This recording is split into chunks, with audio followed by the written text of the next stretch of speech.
You are standing on a public sidewalk, middle of the afternoon. People walking by, cars moving past, the kind of ordinary Tuesday that doesn't feel like a day that changes anything, and you are doing what millions of Americans do every single day. You are holding up your phone and recording something happening right in front of you. Maybe it is a traffic stop that looks wrong. Maybe it is an officer questioning someone who doesn't look like they need to be questioned. Maybe you saw something that made the hairs on the back of your neck stand up and your gut said, "Document this." So you press record, and for a few seconds, everything is fine. And then an officer breaks away from what he is doing, walks directly toward you, and looks you straight in the eyes. And the words that come out of his mouth are not a question. They are not a request. They are a command. Put that phone away. And your stomach drops. Because in that split second, your brain is running 100 calculations at once. Am I breaking a law? Will I get arrested? Is this worth the fight? What happens to me if I don't comply? What happens to that person I was filming if I do? And here is the brutal truth. Most Americans, in that exact moment, put the phone away. Not because they are cowards, not because they don't care, but because they genuinely don't know whether they have the right to keep filming. And when you are standing 3 feet from a uniformed officer and your hands are trembling and your heart is hammering against your ribs, doubt is enough to make you stop. That is what this video is going to fix, because as of right now, today, you have no excuse not to know what your rights are in that situation, because the Supreme Court of the United States, the highest court in the land, just handed down a ruling so decisive, so overwhelming, and so crystal clear that there is no longer any real ambiguity anywhere in this country about what you are allowed to do when you hold up that phone. 8-1. That is the vote. 8 justices in agreement, 1 dissent. On a court that can barely agree on the color of the sky, 8 justices looked at this question and said the same thing. And what they said is going to change how you carry your phone for the rest of your life. Stay right here, because in the next few minutes you are going to learn exactly what the court decided, exactly why it matters, and most importantly, the exact words you need to say the next time an officer tells you to turn that camera off. Those words are simpler than you think, and they are more powerful than you can imagine. Before we go any further, if you believe every American deserves to know their constitutional rights, hit that subscribe button right now and share this video before you even finish watching it. Text it to someone in your family. Post it in your neighborhood group. The people who most need this information are the exact people who are least likely to hear about it anywhere else. The mainstream news cycle buried this under everything else, screaming for your attention. That ends here. To understand why this ruling is so significant, you need to understand the mess that existed before it. For years, and we are talking decades, the question of whether an ordinary American citizen had a constitutional right to film police officers in public was not settled law. It was a patchwork, a legal quilt stitched together from different rulings in different parts of the country that pointed in different directions and left millions of Americans in a gray zone that was genuinely dangerous to navigate. The federal court system is divided into circuits. Regional appeals courts that cover different parts of the country. And for a long time, different circuits had different answers to the same fundamental question. Does the First Amendment protect a citizen who is standing on a public sidewalk, holding a phone, and recording police activity? Some circuits said yes, emphatically, clearly. The First Circuit covering New England, the Ninth Circuit covering the West Coast, they had already ruled that filming police in public is a protected form of free expression. But other circuits were murkier, more hesitant.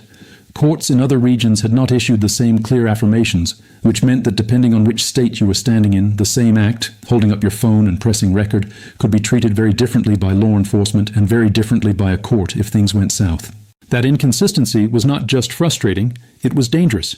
It meant that your constitutional rights, rights that by definition apply to every single American in every single corner of this country, were being applied selectively. A person in California had clearer legal footing than a person in a state covered by a more hesitant circuit. That is not how constitutional rights are supposed to work. The Constitution is not a regional document. The First Amendment does not have a geographic boundary. But even in the circuits where filming was protected in principle, there was another trap waiting for you, a trap built from a much older legal standard that police departments had quietly learned to exploit. Under a prior Supreme Court standard known from Neves versus Bartlett, the rule was essentially this. If an officer had any probable cause to arrest you for anything at all, your claim that they were retaliating against you for filming was basically dead on arrival. Think about how dangerous that is in practice. Did you step 2 inches onto a private lawn? That's trespass. Is your voice a little loud? That's disorderly conduct. Are you standing on a public sidewalk but in a spot that someone decides is slightly inconvenient? That's obstruction. Police officers are trained to identify probable cause. It is part of the job. So if you were filming a cop and he didn't like it, he didn't need to arrest you for filming, he just needed to wait. Wait for you to jaywalk or use a curse word or stand in the wrong spot. Then the handcuffs go on. You go to jail. You lose your job. And when you try to sue, the judge says he had probable cause for the jaywalking. Your First Amendment argument doesn't matter here. That was the system that existed before this ruling changed everything. The case at the center of this legal shift is Gonzalez versus Trevino. On the surface, it was about a 76-year-old grandmother and a misplaced petition. She had organized citizens to oppose her city manager. She attended a city council meeting, and at the end of a long, exhausting meeting, she accidentally put the petition, a petition she had organized herself, into her own binder as she was packing up. That was the crime, a mistake anyone could make after hours in a meeting room. But because she was a vocal critic of local government, authorities used that technicality to arrest her, transport her to jail, and put her in a mugshot. Under the old rules, because there was technical probable cause, the petition ended up in her possession. She had no viable lawsuit for retaliation. The Supreme Court looked at that situation and said, enough.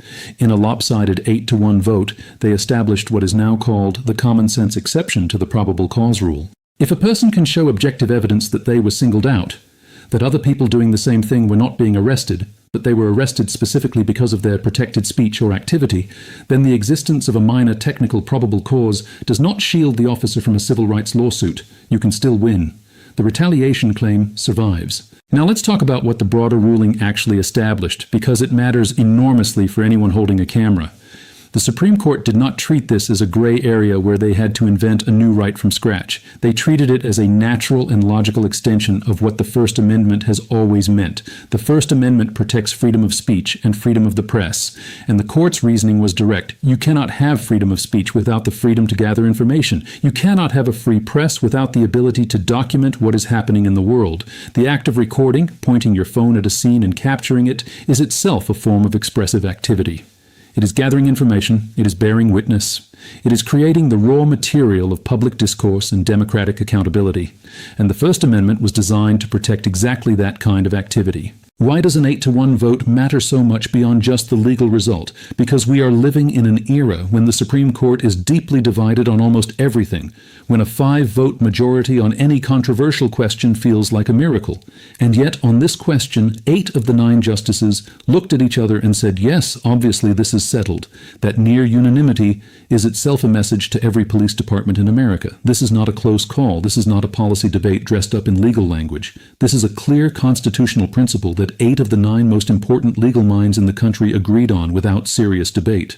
Now here is where most people's understanding stops. They hear, the Supreme Court ruled in your favor, and they think that creates some kind of invisible shield around them. It doesn't work that way. The law is a tool, and like any tool, if you use it incorrectly, it can break in your hands. The ruling protects you, but only if you know how to set the stage while the camera is rolling. Only if you say and do the right things in the moment, because what you do and say in those 30 seconds determines whether that footage becomes Exhibit A in a winning lawsuit or becomes the reason you lose one. Before the officer even speaks, your behavior matters enormously. The biggest mistake people make is being performative. They get excited, they move closer to get the shot, they raise their voice, they use the camera as a kind of shield that makes them act in ways they never would otherwise. That is the wrong approach. Your goal is to be the most boring, unremarkable person at that scene. Why? Because the legal protection we are talking about hinges on what courts call objective evidence of differential treatment. In plain English, that means you need to be able to show a judge later that other people were doing exactly what you were doing, standing there, watching, existing, but they were not arrested because they didn't have a camera. If you are moving aggressively or escalating verbally, you hand the officer a unique reason to come to you that has nothing to do with the camera. So step 1 is simple. Stand back. Stay on public property. Keep your movements slow and unremarkable. If there are other people nearby who are watching but not filming, stay near them.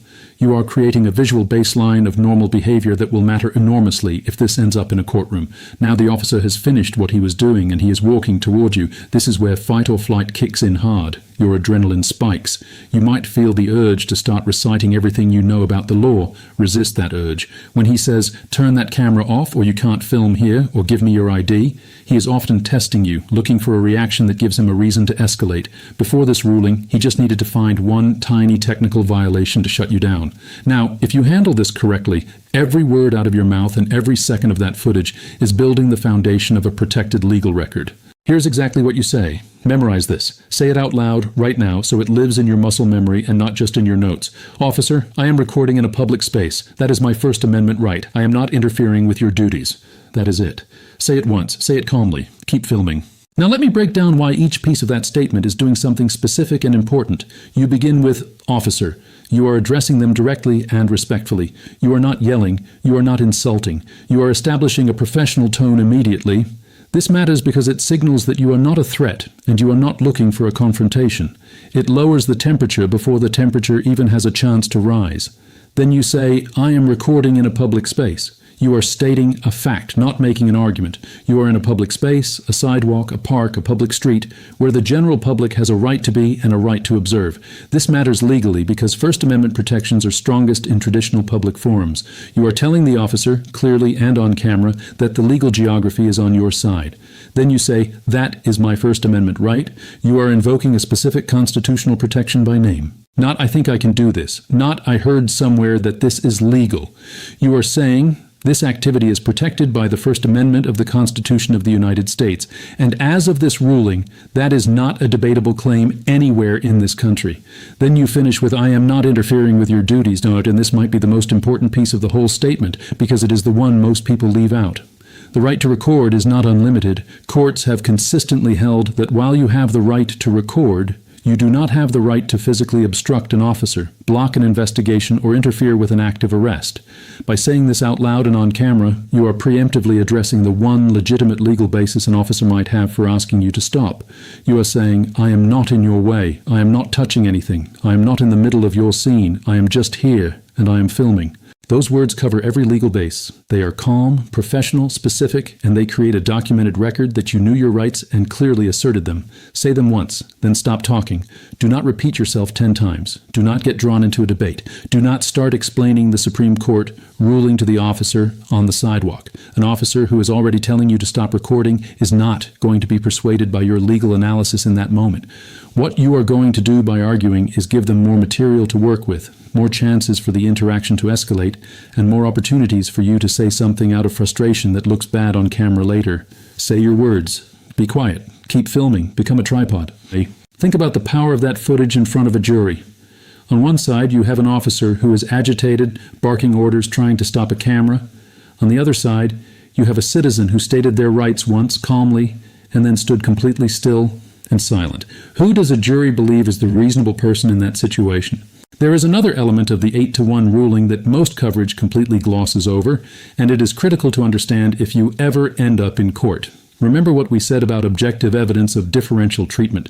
Your video needs to capture what legal professionals call the comparison factor. If there are other people on the sidewalk walking past the officer, keep them in the frame. If there are other people watching the scene without phones, keep them in the frame too. If the officer walks past 5 people who are standing closer than you and comes directly to you to demand you stop filming, your video has just captured something extremely powerful. You are showing that you were singled out specifically for the act of documenting. That footage is not just evidence. In the context of this ruling, it becomes the foundation of a civil rights case. Now let's talk about the mistakes that can cost you everything, because this is where people who are entirely in the right legally still end up in handcuffs or in situations that take years to recover from. Being right does not make you safe. Being right and being smart are two completely different things, and in a real encounter with law enforcement, you have to be both. If an officer attempts to take your phone or attempts to arrest you, do not physically resist. Do not pull your phone back. Do not push their hand away. Do not try to run. Your rights are best defended in a courtroom, not on a sidewalk. A civil rights attorney reviewing footage of you calmly asserting your rights while an officer illegally detains you is a very different situation from a civil rights attorney reviewing footage of a physical confrontation. Physical resistance escalates encounters in ways that can cause you serious harm, regardless of who is legally in the right. It gives officers legal cover to claim they felt threatened, and it muddies the legal record that up until that point was completely clean and completely in your favor. If the worst happens and the officer takes your phone despite everything you have done correctly, the work does not end when the encounter ends. It begins. Write down everything you can remember the moment you are able to. Badge number, name if you can see it, time, location, what was said, what happened, names and contact information of any witnesses who were present.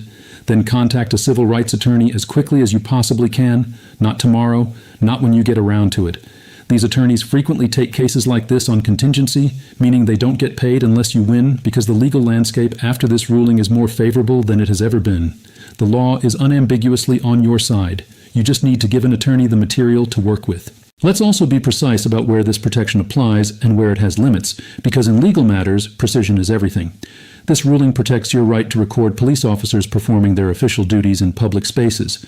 Public spaces means sidewalks, parks, public streets, public squares, places where the general public has a right to be. It does not automatically extend to private property. If you are on someone else's property and they ask you to leave or stop recording, the constitutional analysis changes. Know where you are standing. Beyond that, the right to record does not include the right to obstruct. If you are physically blocking an officer from doing their job or standing in the middle of an active scene in a way that creates safety risks, that changes the legal calculation entirely. Stay at a safe, reasonable distance. Keep the camera up. Do not put yourself inside the scene. It is also worth understanding the one dissenting voice. Justice Clarence Thomas was the lone holdout in this 8-1 decision. His argument was straightforward. If there is probable cause for an arrest, the officer's motivation simply shouldn't matter. He worried that opening the door to retaliatory arrest claims would lead to endless litigation that makes it difficult for police to do their jobs at all. I tell you this not to undermine your rights, but because Justice Thomas's concern is a reminder that this right exists in a legal environment that still carries real tensions. Qualified immunity, the doctrine that protects officers from personal liability unless they clearly violate an established law, still shapes how these cases unfold. The Gonzalez ruling is important precisely because it establishes your rights more clearly than ever before. It tells every department in the country that using the law as a weapon to punish people for filming is no longer something a badge will protect you from in civil court. We are living in a moment of profound tension between communities and law enforcement across this country. That tension is not invented and it is not manufactured by any one political side. It is rooted in real experiences that real families have had in real neighborhoods with real consequences, and that tension has to be addressed somehow. It either gets addressed through transparency and honest accountability, or it doesn't get addressed at all and it festers. The camera is not the enemy of law enforcement. For officers who are doing their jobs correctly and treating people with dignity, the camera is their best friend. It is exoneration. It is proof. It is protection against false accusations. The camera is only the enemy of misconduct, and protecting the right to hold that camera is how a democratic society tells itself the truth about what is actually happening inside it. 8 Supreme Court justices just affirmed that principle as clearly as that court affirms anything. Many of you watching are over the age of 50. You grew up in an era where you were taught to never question an officer, to always be silent, and to not make a scene. That respect for authority is a real virtue. But the Constitution was written precisely because the founders understood that authority, without accountability, can lose its way. And here is something worth sitting with. A 60-year-old citizen calmly and clearly asserting their rights on a public sidewalk is one of the most powerful images a jury can see. You have credibility that younger people are still building. You have the gravitas of someone who is not acting out of rebellion but out of genuine civic responsibility. Don't be afraid of the technology. Use it as the tool of liberty it was meant to be. Before you leave this video, here's what you need to do right now, today. Check your phone's storage and make sure it isn't full. A camera that cuts out in the middle of a critical moment is a tragedy that no court ruling can fix. Enable automatic cloud backup on your videos so that even if your phone is taken, the footage is already somewhere safe. And most importantly, practice the words until they are muscle memory. Say them out loud. Officer, I am recording in a public space. That is my First Amendment right. I am not interfering with your duties. Say them again. Say them until they come out automatically, calmly, without hesitation, in exactly the tone and register you would want a jury to hear. You started watching this not knowing what to say when an officer tells you to turn that camera off. You know now. You know that 8 Supreme Court justices ruled in your favor. You know the exact words that assert your rights while keeping you as safe as possible. You know the mistakes to avoid that can turn a winning legal situation into a dangerous one. You know where the protection is strongest and where it has limits, and you know that this is bigger than any single camera or any single encounter. It is about the relationship between citizens and power in a free society. So the next time you are standing on a public sidewalk and someone in a uniform looks you in the eye and says, "Put that phone away," you don't freeze. You don't panic. You don't quietly comply because you're scared and you don't know your rights. You look them in the eye. You stay completely calm. And you say, "Officer, I am recording in a public space. That is my First Amendment right. I am not interfering with your duties." 8 Supreme Court justices just backed those words with the full authority of the Constitution of the United States. The camera is yours. The right is yours. Use both of them wisely.